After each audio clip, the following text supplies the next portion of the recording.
하나님의 말씀, 제가 먼저 공독해 올립니다. 내가 진정으로 너희에게 말한다. 밀알 하나가 땅에 떨어져 죽지 않으면 한 알 그대로 있고 죽으면 열매를 많이 맺는다. 아멘. 다 같이 한 번 더 읽어볼까요? 시작. 내가 진정으로 너희에게 말한다. 밀알 하나가 땅에 떨어져서 죽지 아니하면 한 알 그대로 있고 죽으면 열매를 많이 맺는다. 아멘. 제가 타자를 치면서 아마 죽으면 2번을 쳤네요. 많이 죽으라는 소리인 것 같아요. 오늘 말씀의 시작은 사실 요한복음 12장 20절에서 먼저 우리가 살펴봐야 합니다. 우리가 말씀의 시작을 한번 읽어보도록 하겠습니다. 요한복음 12장 20절에서 22절의 말씀입니다. 함께 읽습니다. 명절에 유다에 올라온 사람들 가운데 그리스 사람이 여 있었는데 그들은 갈릴리 베세다 출신 빌립에게로 가서 청하였다. 선생님, 우리가 예수를 뵙고 싶습니다. 빌립은 안드레에게로 가서 말하고 안드레와 빌립은 예수께 그 말을 전하였다. 아멘. 오늘 말씀은 그리스 사람이 빌립과 안드레에게 누구를 청하기를? 예수님 뵙기를 청하기를 그렇게 얘기를 합니다. 근데 그 시대에 여러분들도 늘 잘 알듯이 그리스 사람은 이방 사람이죠. 이방 사람이 유대 사람을 만나는 건 쉽다 어렵다? 어렵다. 왜요? 왜 그런다 그랬어요? 당시 유대 사람은 이방인들을 무슨 취급했다고요? 맞아요. 개돼지 취급했다. 그래서 사실은 이방인들이 직접 유대인 그 예수 그리스도를 만난다는 것은 그 시대의 상식으로는 불가능한 일이었습니다. 그럼에도 어떤 소문이 났을까요? 예수님은 누구든 다 만나주신다. 그러기에 그들은 제자들에게 예수님 만나 뵙기를 그렇게 청하였던 것이죠. 그러지 않았으면 결코 청하지 않았을 겁니다. 그렇게 시작이 오늘 이야기가 됩니다. 그럴 때 예수님은 이렇게 얘기를 합니다. 뭐라고 얘기를 할까요? 우리가 다음 구절을 한번 읽어보겠습니다. 이제 오늘의 본문 말씀과 함께 나옵니다. 요한복음 12장 23절에서 24절입니다. 함께 읽습니다. 예수께서 그들에게 대답하셨다. 인자가 영광을 받을 때가 왔다. 내가 진정으로 너희에게 말한다. 밀알 하나가 땅에 떨어져서 죽지 않으면 한 알 그대로 있고 죽으면 열매를 많이 맺는다. 아멘. 아멘. 먼저 예수님이 뭐라고 얘기를 하시나요? 인자가 영광을 받을 때가 왔다. 맞아요. 인자가 영광을 받을 때가 왔다라고 얘기를 합니다. 그렇다면 예수님이 이 영광을 받을 때라고 말씀하시는 이 영광의 날은 무슨 날을 얘기를 하죠? 여러분들이 너무나도 잘 알고 계세요. 바로 이 영광의 때가 십자가에 달릴 그때를 얘기하고 있는 겁니다. 그런데 왜 십자가에 달리는 게 영광의 날일까? 우리는 이 질문을 당연히 해봐야 되지 않겠습니까? 왜 영광의 날일까? 우리를 구원해 주시니까 영광의 날일까요?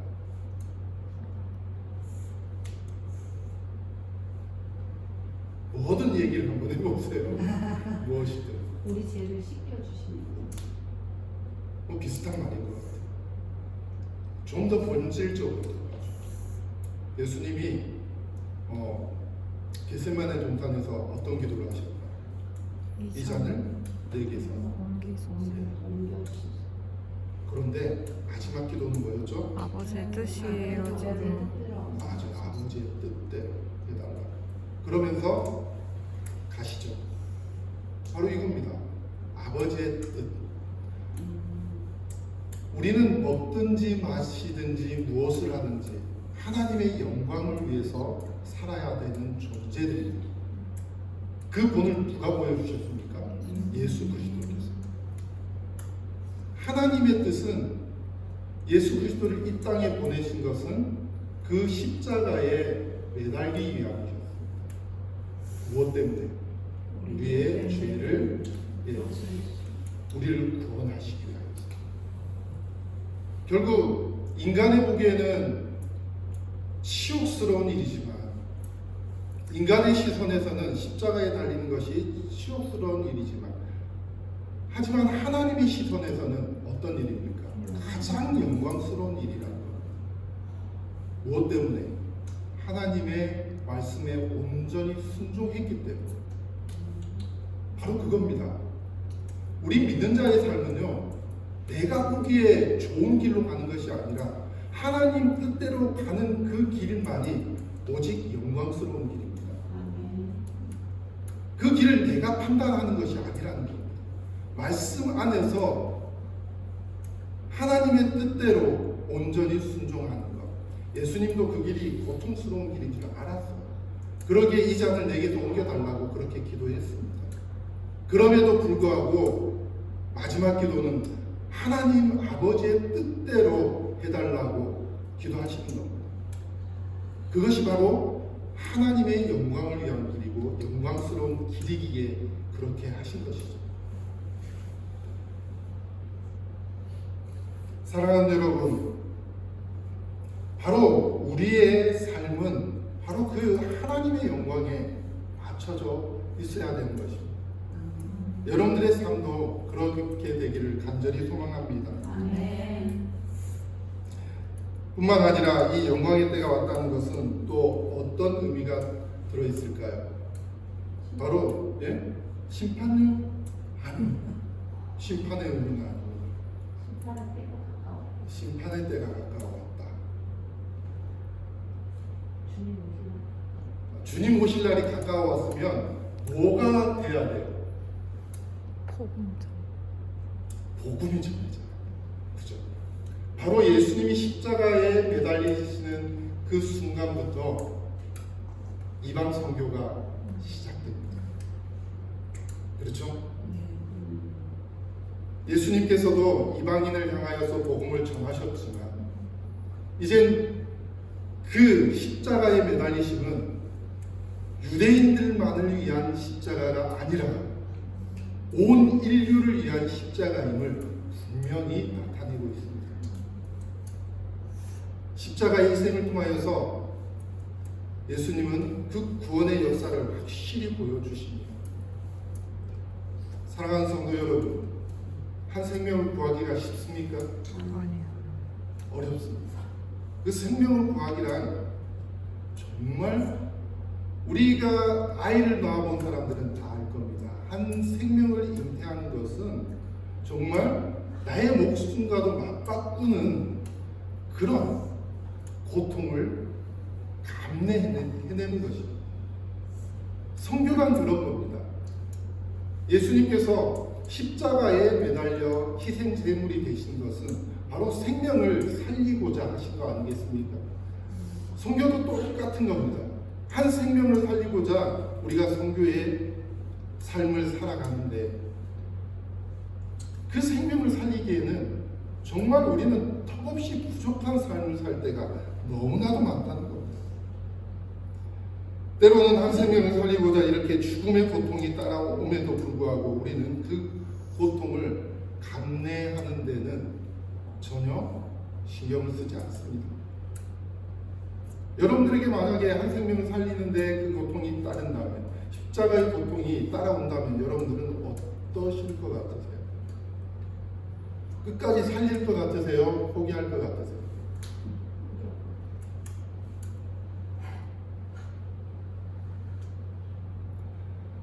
예수님께서는 그 십자가의 본을 보여주셔서 십자가의 길로 따라오라고 하시는 이유가 그냥 아무렇지도 않게 룰루랄라 꽃길로 걸어가듯이 따라오라는 얘기가 결코 아니었습니다.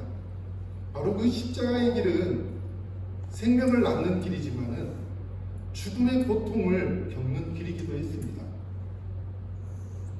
그런데 예수님을 진정 만난 그 제자들의 삶은 어땠습니까? 그 전에는 예수님을 온전히 만나지 못했던 제자들의 모습은 그 고통을 감내하기가 싫어서 모두 도망갔습니다.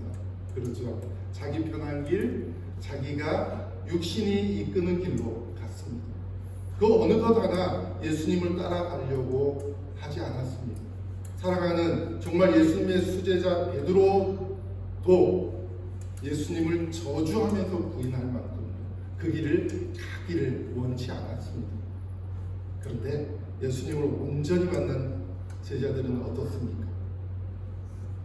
그 길을 감내해내죠. 죽어도 갑니다. 십자가에 거꾸로 매달려도 갑니다. 직접 예수님을 보지 못했던 사도 바울도 수없는 죽을 고비를 넘기면서도 이방 선교에 목숨을 걸고 합니다. 왜 그랬을까요? 그게 생명의 길이기 때문에 그들은 그 사실을 알았던 것이죠. 예수님의 죽음을 마지막까지 지켜보았던 백부장은 뭐라고 고백합니까? 그 죽음을 보고 하나님의 아들. 네, 맞아요. 진실로 이 사람은 하나님의 아들이었다라고 고백하잖아요. 그 마지막 죽음의 그 자리에서 아이고 처참하게 잘 죽었네가 아니라 그 죽음의 현장 속에서 예수님이 정말 하나님의 아들임을 그렇게 깨닫게 됩니다. 예수님의 십자가의 죽음은 세상 시선에서는 죄인을 향한 심판이었습니다. 그러나 하나님의 시선에서는 뭐라고요? 영광의 순간이었고 죄인이었던 이 인간들을 다시 살리고자 하는 그런 엄청난 생명을 낳는 순간이었습니다. 그리고 죄인들을 의인들의 길로 인도하는 순간이기도 했습니다. 그러니 죽을 수밖에 없는 이 인간들의 입장에서 예수님의 그 죽음의 순간은 무슨 날입니까? 소망의 날이고 희망의 날입니다. 사랑하는 여러분, 내가 십자가를 메고 가는 것이 어떻습니까? 고통스럽죠. 내 십자가를 너희가 지고 가라고 예수님이 말씀하실 때에 사실 그 십자가에 지는 고통은 쉽지가 않습니다. 여러분들의 각자의 삶들 속에서 가정 속에서도 사실 그 십자가를 지는 게 쉽습니까? 내 자녀를 위해서, 내 남편을 위해서, 내 아내를 위해서 그 작은 십자가 하나도 사실 감당하기가 버거울 때가 있습니다. 그렇지 않나요? 저도 너무 버거울 때가 많았어요. 그 십자가 하나 제대로 지지 못하고 가는 저희들의 연약한 모습 아니겠습니까? 그럼에도 불구하고 예수님은 그 십자가를 지라고 하십니다. 예수님의 제자들은, 예수님을 따르는 사람들은 그 십자가를 반드시 져야 합니다. 그것이 우리의 사명인 것입니다. 많은 사람들은 예수님이, 하나님께서 우리에게 주신 사명이 뭘까라고 생각을 합니다. 여러분들은 그 사명이 뭐라고 생각하세요? 목사 되는 거? 뭐 사업자 되는 거? 아니면 뭐 좋은 직장에 취업하는 것, 이런 게 다 사명입니까? 아니요. 어느 자리에 있든지 내가 가정주부라 하더라도 하나님 안에서 살아내는 것, 그것이 바로 우리 각자에게 주어진 사명입니다. 그 사명 하나만 잘 감당해내도 우리는 그 삶 안에서 천국을 만들어낼 수 있는 겁니다. 그런데 우리는 그 삶 하나, 그 작은 것 하나도 우리는 해내지 못해서 예수 그리스도의 향기와 예수 그리스도의 소금과 빛의 역할을 감당해내지 못하기 때문에 우리는 이 땅이 천국으로 변해가는 것이 아니라 점점 더 하나님의 심판의 날로 변해가지 않겠습니까?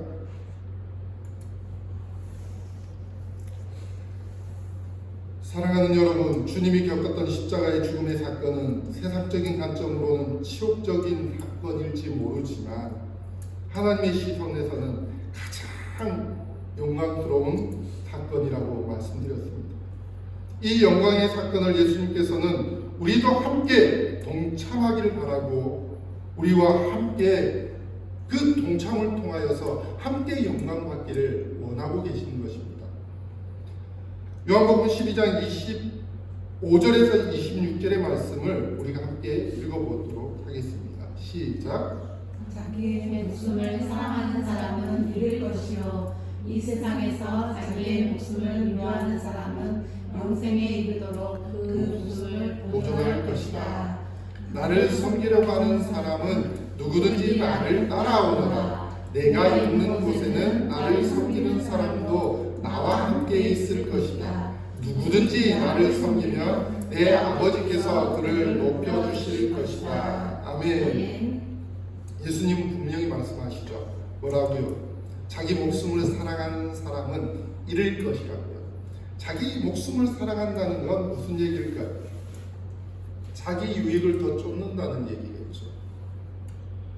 내 목숨을 사랑하기에 내 목숨을 잃는 죽음의 골짜기를 혹시 가게 된다면 예수님을 전혀 신뢰하지 못하고 그 길을 당연히 피할 수밖에 없게 되겠죠.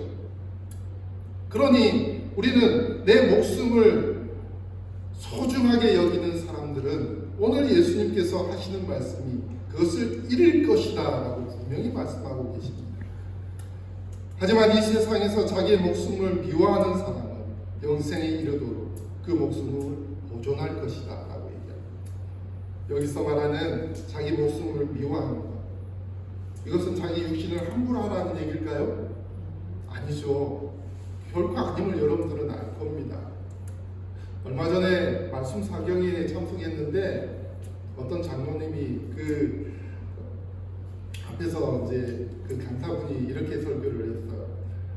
외식에 대해서 설교를 하는데 어떤 사람은 옷을 털털하게 입어도 그 속이 하나님 앞에 서 있으면 그것은 결코 하나님 앞에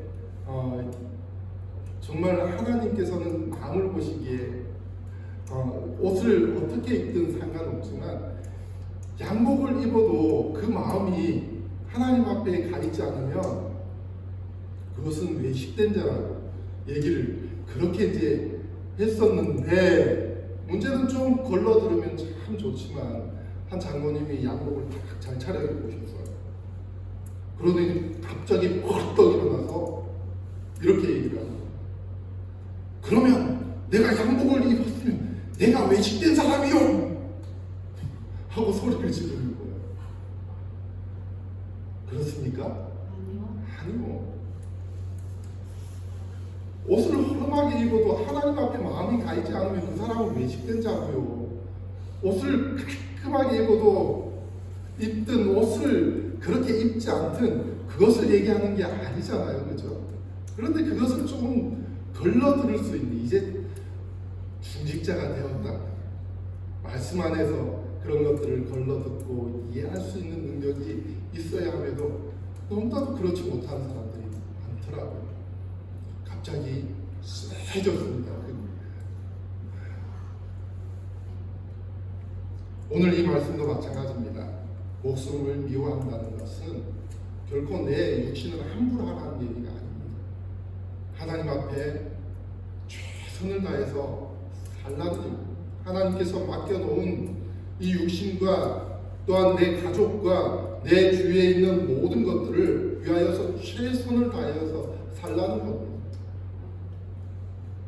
진리가 아니라면 목숨 걸고 그들과 싸우는 것이 아니라 그들을 섬기면서 살라는 겁니다. 이것이 내 목숨을 미워하는 겁니다. 근데 내 목숨을 사랑하는 자는 진리 아닌 것에 목숨을 걸고 싸웁니다. 진리 아닌 것에 수단과 방법을 가리지 않고 내 것으로 만들려고 쟁취합니다. 결국 이겨봐야 뭐만 남습니까? 그것은 상처밖에 남지 않습니다. 오늘 예수님께서는 바로 그런 것들을 얘기하는 겁니다. 누구든지 예수님을 섬기는 사람, 예수님을 믿고 따르는 그 모든 사람들, 그런 사람들은 예수님이 뭐라고 얘기를 합니까? 내가 있는 곳에 너도 함께 있을 것이다 라고 분명히 말씀하고 계십니다. 누구든지 나를 섬기면 내 아버지께서 그를 낮춘다, 높인다? 높여주십니다. 하나님께서 예수님을 높여주셨듯이 예수님을 따르고 예수님을 섬기는 모든 사람들을 예수님과 동일하게 높여주신다고 예수님께서는, 하나님께서는 분명히 그렇게 예수 그리스도를 통하여서 말씀하고 계십니다. 여러분들 그 사실을 온전히 믿으시기 바랍니다. 우리가 뭐가 예뻐서 우리를 높여주시겠습니까? 우리가 예쁜 구석이 있습니까? 오늘 사모님이 기도했던 그 기도의 내용들처럼 우리는 정말 이뻐할 구석이 단 한 군데도 없어요. 이스라엘 백성들하고 똑같습니다. 다시 탈출했던 애굽으로, 이집트로 돌아가려고 하는 정말 어리석은 존재들이에요. 틈만 나면 그곳으로 돌아가려고 하고, 틈만 나면 하나님 앞에 원망합니다. 그런 존재인데 뭐가 힘내서 우리를 높여주겠습니까?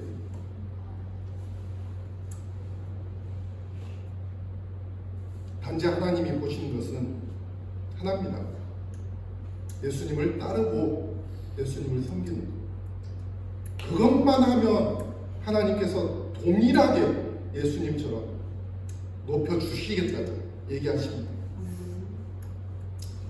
예수님의 십자가는, 예수님을 죽게 만든 그 십자가는 인간의 죄가 얼마나 큰지를 알게 하십니다. 또한 반면에 인간을 향한 사랑이 얼마나 큰지를 알게 하는 창문이기도 합니다. 그 십자가를 우리는 바라봤을 때에 고통뿐만 아니라 하나님의 그 사랑을 동시에 바라볼 수 있어야 합니다. 하나님께서 우리를 살리시려는 그 사랑을 온전히 바라보면서 하나님께서 주시려는 그 영광의 길로 온전히 걸어가시는 여러분들 되시기를 간절히 축원합니다. 아멘. 우리가 다시 한번 말씀을 읽어볼까요?